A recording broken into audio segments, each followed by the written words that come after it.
शांति।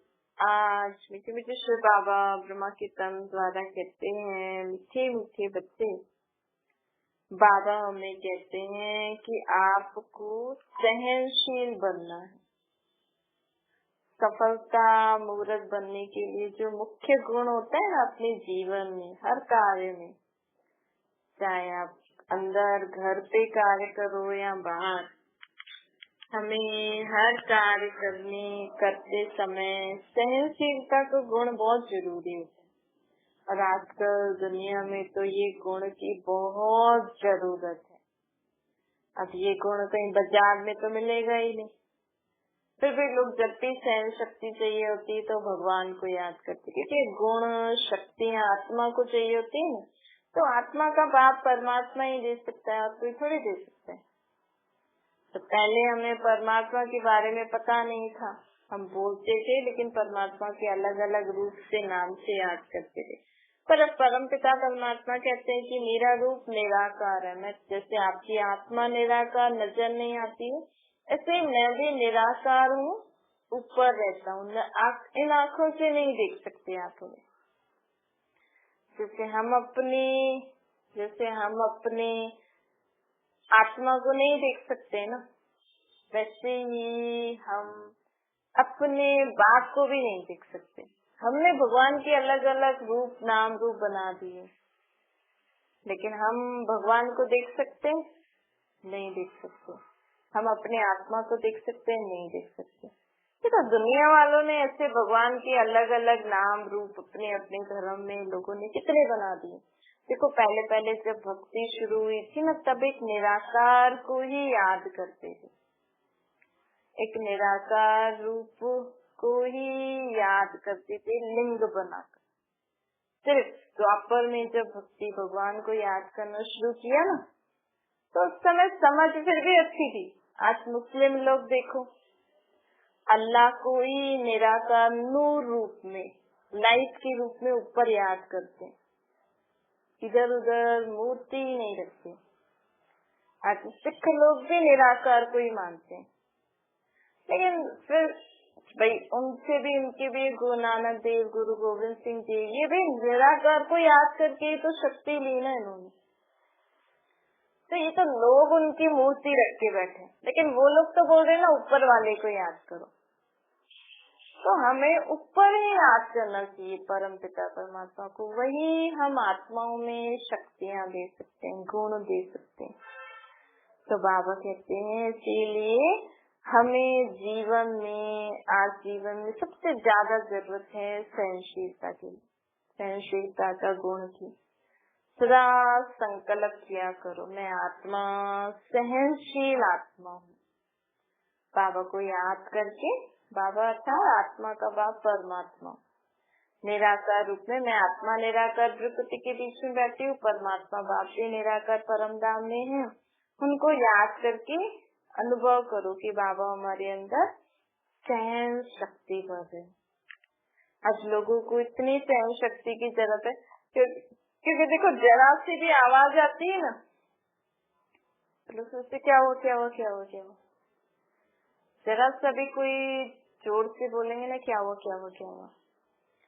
क्योंकि आत्माओं में कमी, किसी की गलती नहीं है। जैसे शरीर को अगर हम विटामिन प्रोटीन खान पान नहीं देंगे तो उसमें कमियां हो जाती है ना, विटामिन और प्रोटीन की।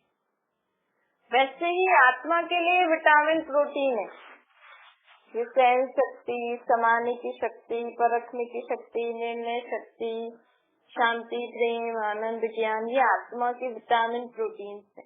इसकी दवाई है किसी के पास? कोई इंजेक्शन है? इसकी दवाई इंजेक्शन है ही। अपने को आत्मा समझो और परमात्मा को याद करो, संकल्प करो, मैं शांत आत्मा हूँ, सुखी आत्मा हूँ, शक्तिशाली आत्मा हूँ, खुश आत्मा हूँ, सहनशील आत्मा हूँ। मैं आत्मा सर्व गुण संपन्न, 16 कलाएं हैं मुझ में, संपूर्ण निर्विकारी हूँ, डबल अहिंसक हूँ, मर्यादा पुरुषोत्तम हूँ।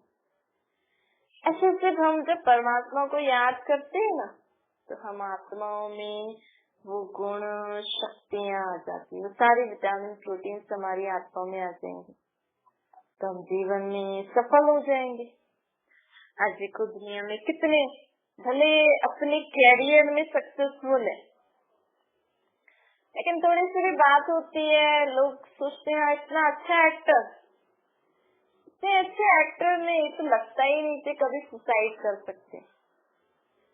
तो शरीर को मेंटेन करके एक्टिंग कर रहे हो, लेकिन आत्मा तो अंदर से बीमार है ना। आत्मा को तो कुछ भी सहन नहीं हो पा रहा है, थोड़ा थोड़ा भी। तो उसके लिए हम क्या करें? उसके लिए हमें, जिसको हम मेडिटेशन कहते हैं, राजयोग का अभ्यास करते हैं।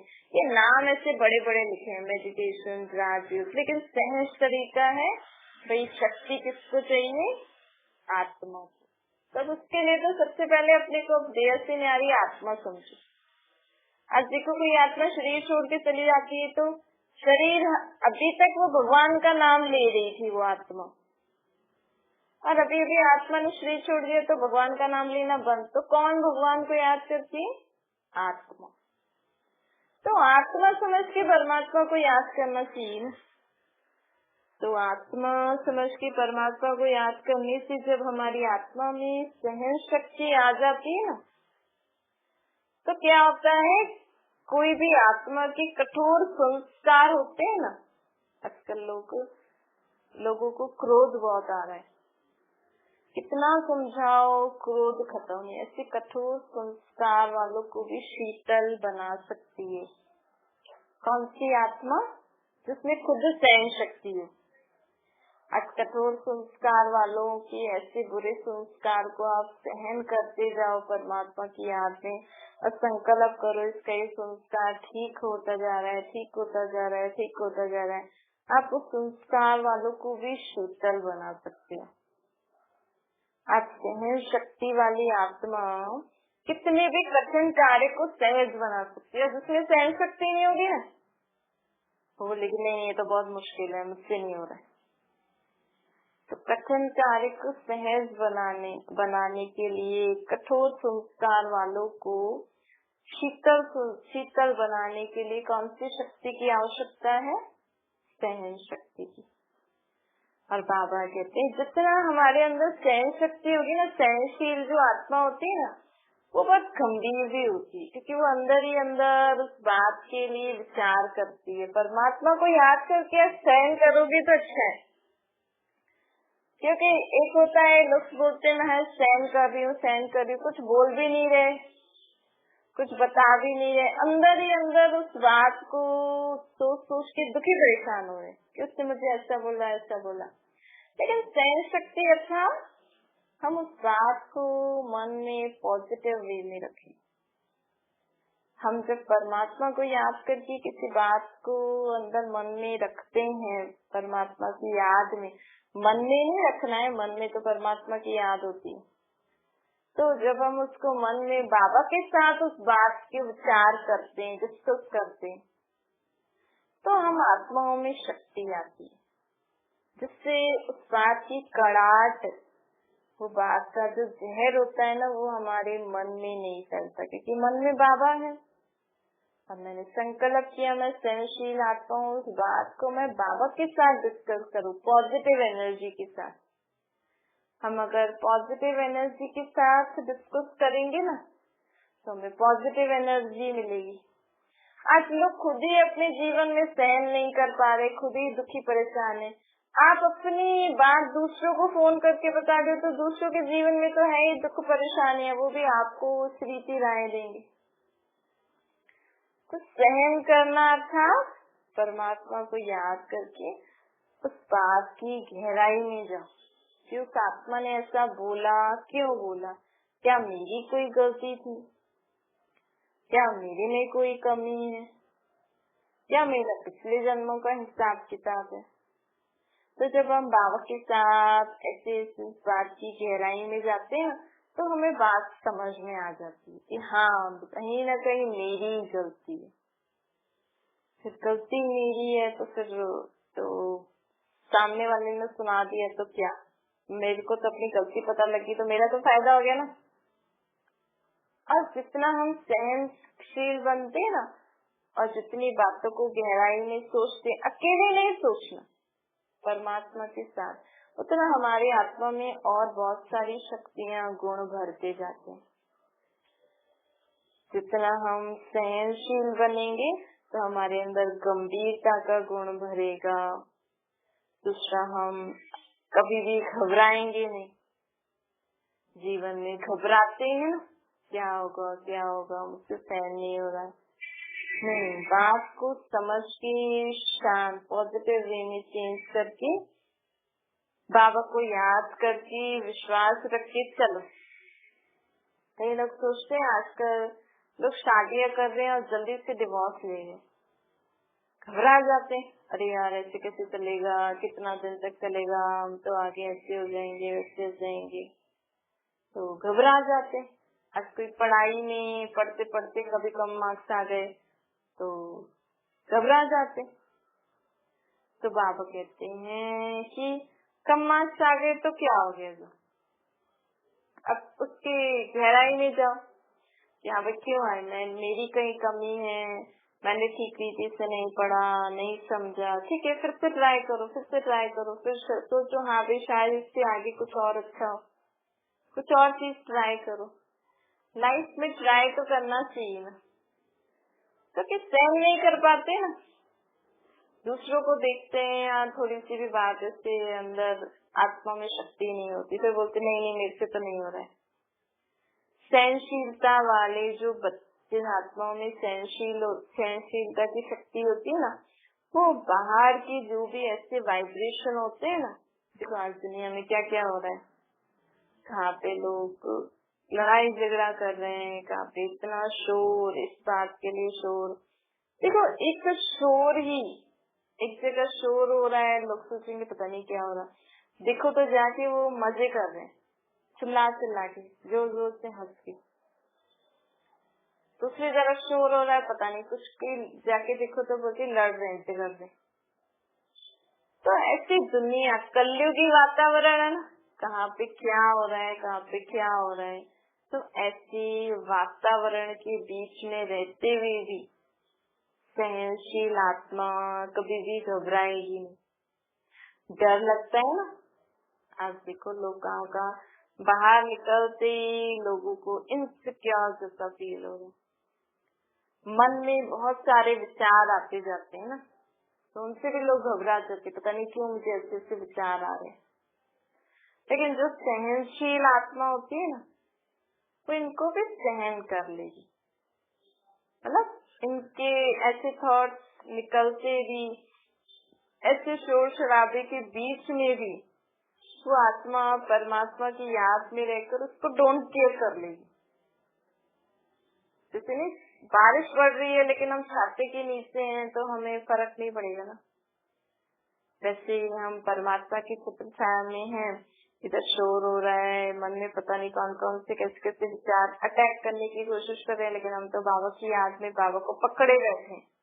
मन में आने की कोशिश करेंगे, बुद्धि को हिलाने की कोशिश करेंगे, लेकिन हम बाबा को पकड़ के बैठे हैं, उसको सहन कर लेंगे, मतलब कि उसको आने नहीं देंगे। दूसरा बाबा कहते हैं जो सहनशील आत्मा है ना, वो सामना भी करती है। सामना कोई परिस्थिति आती है ना, हम सामना नहीं कर पाते तो उसको सामना भी कर लेगी। और सहनशील आत्मा की सूरत से संतुष्टता नजर आती है। ऐसे लोग कहते हैं मैंने बहुत सहन किया है। अगर आपने सहन किया है तो अगर आपने सहन किया तो आप कभी मुख से बोलोगे ही नहीं सहन किया। सहन करनी, जो एक्चुअल में सहन करते हैं ना, वो खुद के लिए और औरों के लिए सदा अच्छा सोचते हैं। ये होता है सहन करना, क्योंकि सहन करना मतलब नेगेटिव को पॉजिटिव में कन्वर्ट कर लेना।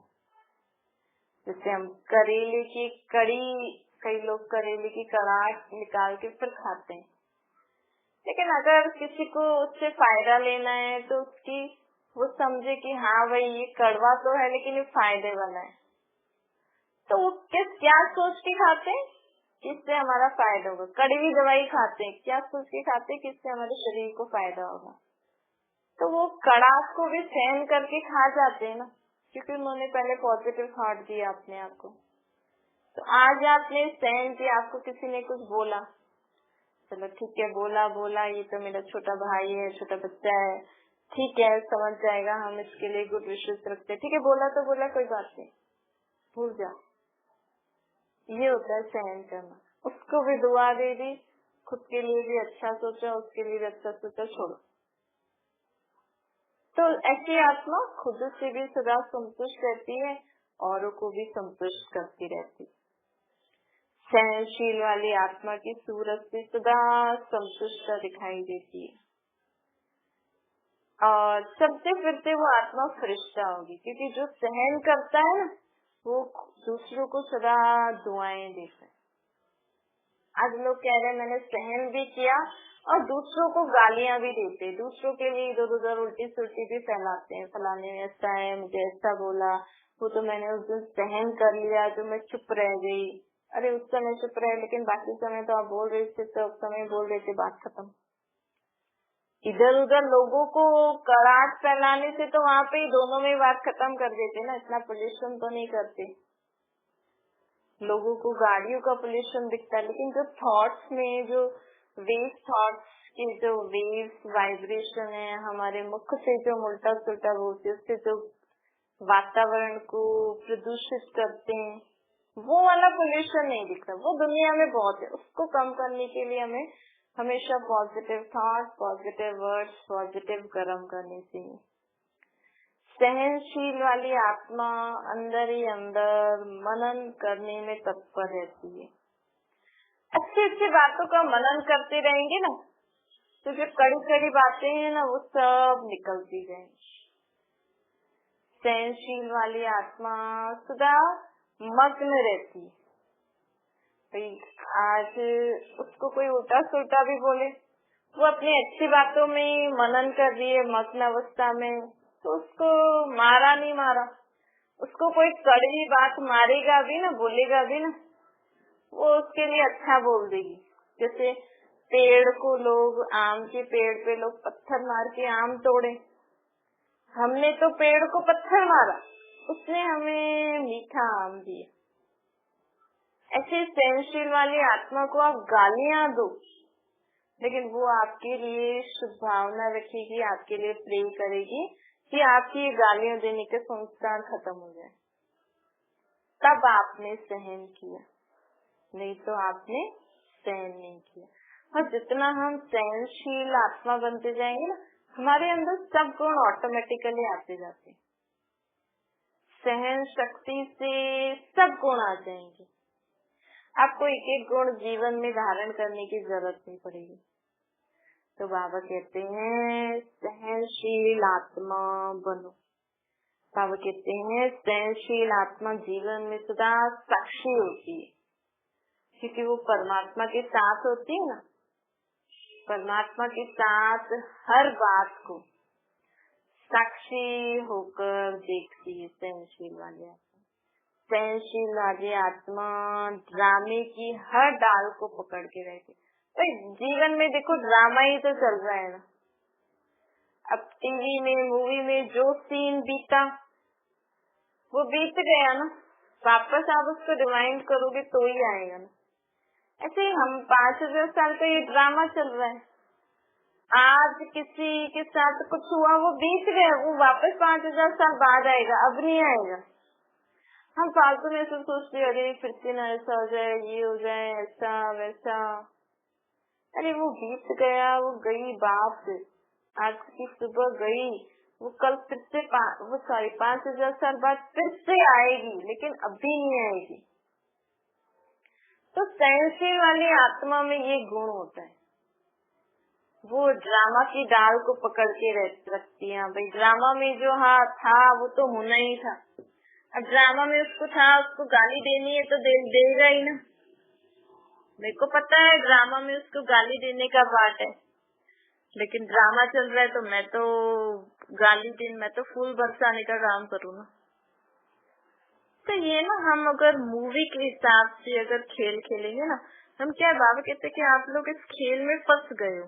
कोई एक्टर समझो, कोई जो टीवी एक्टर्स जो सीरियल्स बनाते हैं, मूवी बनाते हैं, अब डायरेक्टर ने तो बोला भाई मूवी बनाने के बाद फिर आप लोग अपने अपने घर चले जाना आज की शूटिंग के बाद। और कोई एक्टर बोले नहीं, मुझे तो ऐसे ही कपड़े ऐसे ही संबंध में आना है, ये मूवी चलते ही रहने दो ऐसी शूटिंग। वो अगर उसमें घुस जाए कि हाँ यही मेरी पत्नी है, यही मेरी माँ है, यही मेरे बच्चे हैं, तो लोग बोलेंगे ना, डायरेक्टर बोले अरे मैं तो आपको सिर्फ सीन के लिए बोला था, ऐसे थोड़ी आप इनको ही माँ बाप बना के बैठो। ऐसे ही मनुष्य आत्मा को परमात्मा बाबा ने हमें नीचे खेल खेलने के लिए बोला, हाँ भाई इस खेल में आप इसकी माँ हो, आप इसके भाई हो, पति हो, पत्नी हो, माँ हो, बेटे हो। तो हम आत्माएं क्या है, उस खेल में फंस गई है कि नहीं अब तो मेरी यही माँ रहेगी, ये मेरे बाप रहेंगे, मेरे भाई बहन बच्चे आदि पति पत्नी हम ऐसे ही रहेंगे। अरे ये तो खेल था, बस शूटिंग पूरी हो गई इस सीन की, अब दूसरा सीन शुरू होने वाला है। आपको अब ये जो माँ का पार्ट बजा रहे थे अब ये पूरा हो गया, अब आपको इनकी बहन का पार्ट बजाना है दूसरा सीन लेके इसी घर में। वो आत्मा बोलेगी नहीं मैं तो माँ का पार्ट ही बजा के बस मुझे तो इसी कर, अरे शरीर पुराना हो गया है, बूढ़ा हो गया है, अभी आपका पार्ट है इसी घर में इनकी बहन का पार्ट बजाना। तो बोलते वो होता है ना कि भाई एक आत्मा एक शरीर छोड़ेगी दूसरा लेगी। आज आपके घर में जो आपकी माँ बन के बैठी है जो आत्मा, कल वही आत्मा आपके घर में किसी और संबंध से आ जाएगी। तो पार्ट चेंज हुआ ना, आत्मा थोड़ी चेंज थी, सिर्फ वो दूसरा शरीर लेके अब आपका उसके साथ संबंध बदली हो गया। जैसे मूवीज में भी होता है ना, किसी मूवी में वही लड़की उसकी बहन है, दूसरी मूवी में वो लड़की उसकी वाइफ बन जाती, पिछली मूवी में भाई बहन का पार्ट बजाया, दूसरी मूवी में पति पत्नी का पार्ट बजाया। ऐसे ही होता है, कोई आत्मा किसी जन्म में किसका पार्ट बजा रही है, दूसरे जन्म में फिर उससे घर में वो दूसरा पार्ट बजाती। लोग बैठे बैठे फंस गए कि नहीं मैं तो उसकी माँ ही बन के रहूंगी, मैं तो उसका बाप ही बन के रहूंगा, मैं तो उसकी बहन ही बन के रहूंगी, फलाना फलाना। तो परमात्मा डायरेक्टर भी देख के हंसते, अरे मैंने तुम्हें खेल खेलने के लिए भेजा था, तुम कहाँ इस माँ बाप भाई बहन में फंस गए। तुम तो आत्मा आत्मा भाई भाई हो, आत्मा आत्मा हम सबका संबंध भाई भाई का है, तभी तो कहते हैं हिंदू मुस्लिम भाई भाई। शरीर के नाते नहीं, आत्मा आत्मा हम पूरी विश्व की आत्माएं भाई भाई, एक बाप की संतान है। सोचो हम कहाँ आत्मा भाई भाई और कहाँ ये मेरा पति मेरी पत्नी मेरा भाई बहनों में फंसे हुए। विनाशी शरीर रूपी पुतलों में हमारा मोह फंस गया है। किसी बच्चे का खिलौना टूटता है तो लोग हंसते हैं, अरे बच्चे तो खिलौना ही था ना, दूसरा ले लेना। तो परमात्मा भी हम बड़े बच्चों को देख के हंसते हैं कि अरे इसका तो शरीर था, ये आत्मा ये शरीर थोड़ी है, ये शरीर तो खत्म होता ही है, दूसरा लेना ही है, आप इस शरीर के लिए रो रहे हो। तो सोचो हम जब परमात्मा के आगे खुद को बच्चा समझेंगे ना, तभी हम जीवन में सीख सकते हैं। नहीं तो लोग बड़े हो जाते हैं, कहते हम तो बड़े हो गए, हमें क्या समझाओगे। तो परमात्मा कहते मेरे हिसाब से तो आप बच्चों से भी छोटे। वो बच्चा समझ रहा है भाई खिलौना है टूट गया तो दूसरा ले लेंगे। आज बच्चे को समझाओ भाई, वो आत्मा समझो कोई शरीर छोड़े, बच्चे को बोलो कि नहीं वो दूसरा शरीर लेके, बच्चा खुश हो जाएगा, अरे वाह इनको दूसरा शरीर मिलेगा वाह। और यही बड़े लोग नहीं समझ पा रहे, तो आप बड़ों से छोटों से तो छोटे ही हुए ना। बाबा कहते हैं इससे तो छोटे अच्छे, मतलब जिन आत्माओं को छोटा शरीर है, क्योंकि वो इतनी मोह माया दुनिया में फंसे नहीं है, तो उनकी बुद्धि फिर भी अच्छी होती है। तो बाबा इसीलिए कहते हैं अब सहनशील बनो, हर प्रकार का गुण अपने में धारण करने के लिए मुझे याद करो। अच्छा मीठे मीठे सकीले बच्चों प्रति माता पिता बाप दादा का याद प्यार और गुड मॉर्निंग। रूहानी बाप की हम सभी रूहानी बच्चों को नमस्ते। हमारे भी रूहानी माता पिता बाप दादा को याद प्यार गुड मॉर्निंग और नमस्ते। वरदान है श्रेष्ठ कर्मधारी बन, उच्च तकदीर बनाने वाले पद्मा पदम भाग्यशाली बनो। बाबा कहते हैं जिसके जितने श्रेष्ठ कर्म है उसकी तकदीर की लकीर उतनी लंबी और स्पष्ट होती है। तो तकदीर बनाने का रास्ता क्या है? अच्छे कर्म, उचित सोच बोल कर्म। तकदीर बनाने का साधन है श्रेष्ठ कर्म, तो श्रेष्ठ कर्मधारी बनो और पद्मा पदम भाग्यशाली की तकदीर प्राप्त करो। इसलिए बाबा कहते हैं ना, हमें आपकी तकदीर आपको ऊंची बनानी है, तो एक ही काम करो, ऐसे कर्म करो जिससे लोग आपको दुआएं दें और आप लोगों को दुआएं दो, तो आपकी तकदीर की रेखा बहुत लंबी खिंचती जाएगी। श्रेष्ठ कर्मों का आधार है श्रेष्ठ स्मृति। आज कोई बड़े घर का बेटा होता है, बच्चे होते हैं, तो याद रहता है ना, हम इस खानदान के हैं तो हमारे कर्म ऐसे होने चाहिए। ऐसे अगर हम याद रखेंगे कि मैं आत्मा परमात्मा की हूँ, उनका बच्चा हूँ, और परमात्मा तो विश्व का सबका भला करता है, सिर्फ पहले मेरा नहीं, परमात्मा तो विश्व का भला करता है। तो जब हमें ये स्मृति रहेगी तो ऑटोमेटिकली हमारे कर्म भी सबके लिए अच्छे रहेंगे। तो श्रेष्ठ से श्रेष्ठ बात की स्मृति में रहने से श्रेष्ठ कर्म होंगे। इसीलिए जितना चाहो उतने लंबी भाग्य की लकीर खींच लो। इस एक जन्म में अनेक जन्मों की तकदीर हम बना सकते हैं। कैसे? बाबा जो हमें कर्म सिखला रहे हैं वैसे कर्म करके। स्लोगन है, अपनी संतुष्टता की पर्सनालिटी द्वारा अनेकों को संतुष्ट करना ही संतुष्ट मणि बनना है। आप जितनों को संतुष्ट करते जाओगे तो हम क्या बन जाएंगे? संतुष्ट मणि। और लोग हमें कौन सी पर्सनालिटी से देखेंगे? शरीर की पर्सनालिटी अलग है, आत्मा की पर्सनालिटी, ये सबको संतुष्ट करती है। ओम शांति। बाबा को याद करिए।